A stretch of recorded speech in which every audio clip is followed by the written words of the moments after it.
from 2014. I don't often focus on those who died. It is the life of a person that is testament to their character.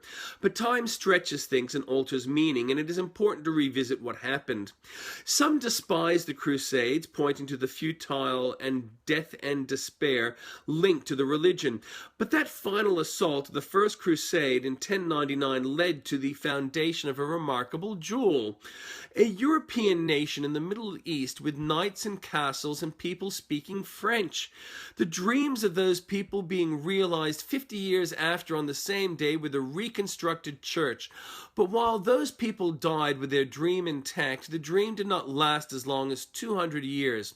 It is worth thinking of that while considering a fractured United States in the 1860s and her great leader Abraham Lincoln. Lincoln died and his dream of a United States was being realized. He had left behind children, but one child died on this day in 1871, Tad Lincoln. Tad was only 18 years old. He had not been well educated, as he had had a speech impediment and cleft lip and was reputed to be impulsive and unrestrained. He was known to interrupt meetings in the White House and even charge visitors to see his dad. When his father was assassinated, Tad was taken to see his dying dad, and afterwards is recorded as having said, "Pa's dead. I can hardly believe that I shall never see him again. I must learn to take care of myself now. Yes, Pa is dead, and I am only Tad Lincoln now, little Tad, like other little boys. I'm not a president's son now. I won't have many presents anymore.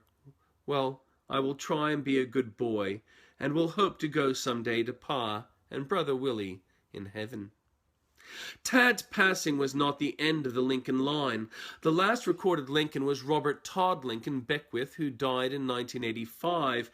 There is a disputed son of Robert's, but it is a mistake to link mere property and progeny as being Lincoln's heritage. It is liberty, the freedom of anyone to prosper regardless of color or creed, and it is not linked solely to the United States, but to all lands aligned with her.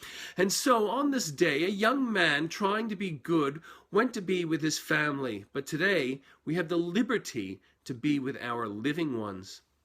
John Ball was executed on this day. He was hung, drawn, and quartered as an itinerant preacher. Ball, inspired by the works of Wycliffe, had preached of egalitarian values during the time of high taxation.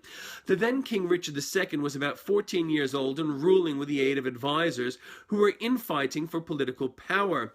Richard II's grandfather had England fighting an expensive war with France. Much credit is given the young king for facing his rebellious subjects. However, John's preaching was inconsistent with what England would accept.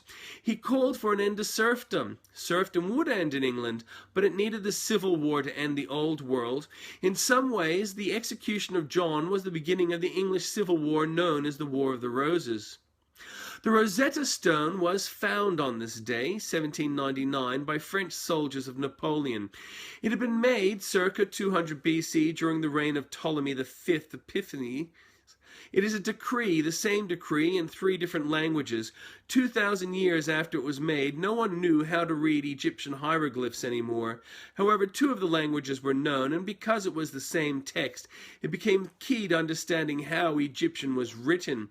And so now all the writing in Egypt is available for the world to learn about what life was like back then.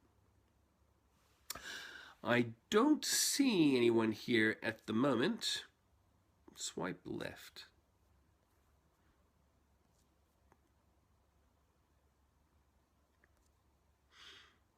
Okay. I don't see anyone here at the moment, so if you come by this video at a later date and you like it, like it! Also, feel free to comment and share. Spread the love. Be well. Hooroo.